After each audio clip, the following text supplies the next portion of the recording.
నమస్తే viewers, welcome to Elident dental hospitals YouTube channel. So ఇవాళ మనం డిస్కస్ చేయబోయే ఇంపార్టెంట్ టాపిక్ ఏంటి అంటే, ఈ మధ్య కాలంలో ఈ డెంటల్ ట్రీట్మెంట్స్లో implants treatment, full mouth prosthesis, individual implants కానీ, బ్రేసెస్ కానీ, ఈ ట్రీట్మెంట్స్ అన్నీ చాలామంది కూడా చేసుకోవాల్సి వస్తుంది.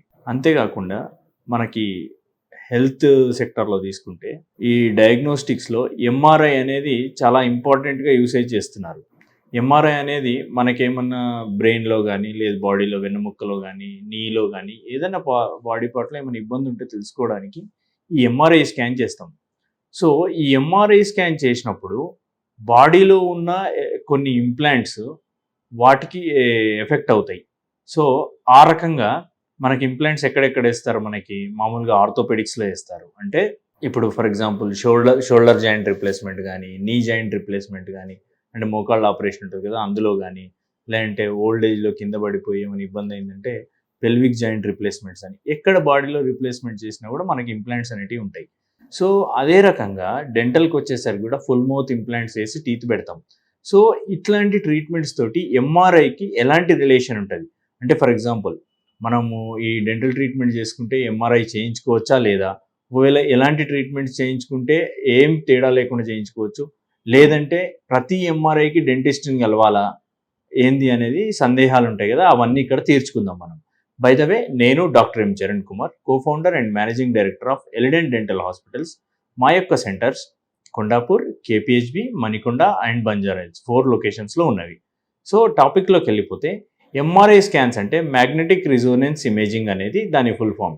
అంటే ఇక్కడ ఏమవుతుందంటే హెవీ మ్యాగ్నెటిక్ ఫీల్డ్లో మనకు స్కానింగ్ అనేది జరుగుతుంది. హెవీ మ్యాగ్నెటిక్ ఫీల్డ్ అంటే ఇట్ ఈస్ వెరీ హై. అంటే మీరు మామూలుగా గూగుల్లో వెతికితే కూడా దొరుకుతుంది.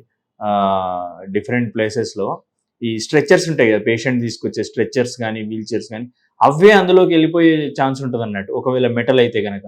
అందుకే మీకు ఎంఆర్ఐ చేసినప్పుడు ఏం చేస్తారు, స్ట్రెచ్చర్స్ కానీ, వీల్ చైర్స్ కానీ అన్నీ కూడా నాన్ మ్యాగ్నెటిక్ ఫీల్డ్ అంటే మ్యాగ్నెటిక్ ఫీల్డ్లో ఇంటర్ఫేర్ కానివి, లేదంటే హెవీ డ్యూటీ ప్లాస్టిక్ వాడతారు. వేరే రెగ్యులర్గా వాడే స్ట్రెచ్చర్స్ కానీ, ఈ ఐరన్ స్ట్రెచ్చర్స్ కానీ, ఐరన్ చైర్స్ కానీ అక్కడ వాడలేరు, ఎందుకంటే అది లాగేస్తుంది మొత్తం. సో అదే రకంగా మనం డెంటిస్ట్రీకి వచ్చేసరికి డెంటల్ ట్రీట్మెంట్స్ చేసుకున్న వాళ్ళకి ఏ రకంగా ఉంటుంది, అప్పుడు మనం ఎలాంటి జాగ్రత్తలు తీసుకోవాలనేది నేను చెప్తాను. యాక్చువల్గా ఇప్పుడు బేసిక్గా ఏంది, మనం డెంటల్ ఇంప్లాంట్స్ చేస్తాం. సో డెంటల్ ఇంప్లాంట్స్ చేసినప్పుడు మీకు టైటానియం అనే మెటీరియల్ తోటి మేము చేసే ఇంప్లాంట్ అనేది తయారవుతుంది. సో ఈ టైటానియం అనే మెటీరియల్ మనకి మ్యాగ్నెటిక్ ఫీల్డ్ ఇంటర్ఫరెన్స్ అనేది ఉండదు. సో మనం టైటానియం ఇంప్లాంట్స్ నోట్లో పెట్టుకొని ఎలాంటి ఆలోచన లేకుండా, ఎలాంటి భయం లేకుండా మనం ఈ ఎంఆర్ఐ స్కాన్ అనేది తీసుకోవచ్చు. అదే రకంగా మనము నెక్స్ట్ జిర్కోనియం క్రౌన్స్ అని వాడతాం. ఈ జిర్కోనియం క్రౌన్స్ వాడినప్పుడు కూడా మనకి ఎలాంటి ఇంటర్ఫరెన్స్ ఉండదు. అట్లా కాకుండా మనము ఈ బ్రేసెస్ వాడతాం. బ్రేసెస్ ఏంది, స్టెయిన్లెస్ స్టీల్ ఉంటుంది, అందులో నికిల్ క్రోమియం మెటీరియల్స్ వాడతాము మనం మెటల్ క్రౌన్స్కి కానీ, లేకపోతే మెటల్ ఫ్రేమ్ తయారు చేయడానికి కూడా నికిల్ క్రోమియం వాడతాం. సో ఈ నికిల్ క్రోమియము, ఈ బ్రేసెస్, లేదంటే కొన్ని రకాల ఫిల్లింగ్స్ కానీ, ఇప్పుడు ఫుల్ మౌత్ డెంచర్ అంటే తీసి పెట్టే పళ్ళు ఉంటాయి కదా, తీసి పెట్టే పళ్ళకు మనం ఒకటి సన్నటి మెటల్ వైర్ కానీ అట్లాంటిది పెడతాం, ఎందుకు, అది ప్రాపర్ కూర్చోడానికి. అట్లాంటప్పుడు కూడా ఏమవుతుంది అని అంటే మనకి ఈ మ్యాగ్నెటిక్ ఫీల్డ్లో ఇంటర్ఫరెన్స్ ఉంటుంది వాటికి, అంటే లాగి పడేస్తుంది అది. అట్లాంటప్పుడు ఏమవుతుంది, మీ టూత్ ఫెయిల్ అవ్వచ్చు, మీ బ్రాకెట్స్ ఊడిపోవచ్చు, మీకు కూడా ఇంజురీ జరగవచ్చు. సో అట్లాంటిది ఉంటే కనుక మీరు ముందే కాషియస్గా డెంటిస్ట్ని కలిసి అవన్నీ తీయించుకొని చేయించుకోవాల్సి వస్తుంది. అదే రకంగా ఇప్పుడు ఇంప్లాంట్స్, ఫుల్ మౌత్ ఇంప్లాంట్స్ చేసినాం అనుకోండి. ఫుల్ మౌత్ ఇంప్లాంట్స్ చేసిన తర్వాత మేమందరికి కూడా స్క్రూ రీటైన్ టీత్ ఇస్తాం. ఒకవేళ మనం ఇప్పుడు లోపల ఇంప్లాంట్ అనేది లోపల భాగం టైటానియం ఉంటుంది, బట్ దాని పైన కూర్చోబెడతాం మనము. ఏంది, దానిపైన కూర్చోబెట్టేది అబట్మెంట్ అంటాం. అబట్మెంట్ కనుక మనకి వేరే రెగ్యులర్ మెటల్స్ లైక్ నికిల్ క్రోమియంతో తయారై ఉంటే కనుక మీకు అది ఇంటర్ఫరెన్స్ ఉంటుంది. అప్పుడు ఏం చేయాలి, ఈ స్క్రూ రీటైండ్ ఇస్తాం కాబట్టి స్క్రూ రీటైండ్ అనేది తీసేసేసి అది పక్కన పెట్టేసేసి మీరు మామూలుగా ఎంఆర్ఐ చేయించుకొని మళ్ళీ ఇది ఫిక్స్ చేసుకోవచ్చు. దాని స్క్రూ అనేది మీకు ఎక్కడైనా అవైలబుల్ ఉంటుంది, ఎన్ని డెంటిస్ట్ దగ్గర అవైలబుల్ ఉంటుంది. లేదు మీకు చేసిన డెంటిస్ట్కి మీరు సంప్రదించిన ఆ రకంగా తీసేస్తారు. అదే మనం కనుక సిమెంట్తో ఫిక్స్ చేసే టీత్ ఇచ్చినాం అనుకోండి, మెటల్ టీత్, అట్లాంటివి ఏం లేదు, కట్ చేసి తీసి మళ్ళీ కొత్తవి చేయించుకోవాల్సిందే.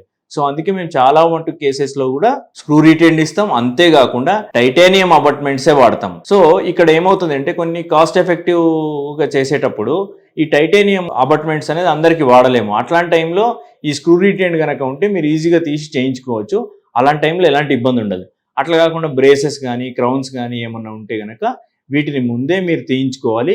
మీరు గుర్తుపెట్టుకోండి, మీరు ఎంఆర్ఐకి వెళ్ళినప్పుడు వాళ్ళు అడిగినా అడగకున్నా మీరు మాత్రం ముందే చెప్పాలి, మాకు ఈ రకంగా డెంటల్ ట్రీట్మెంట్స్ అయినాయి, మరి దీంతో ఏమైనా ఇబ్బంది ఉంటుందా అని. ఆ టైంలో మీకు చేసిన డాక్టర్ కాల్ చేసినా ఏమైనా ఇబ్బంది ఉన్నా కూడా వాళ్ళు మీకు కావాల్సిన సజెషన్స్ ఇస్తారు.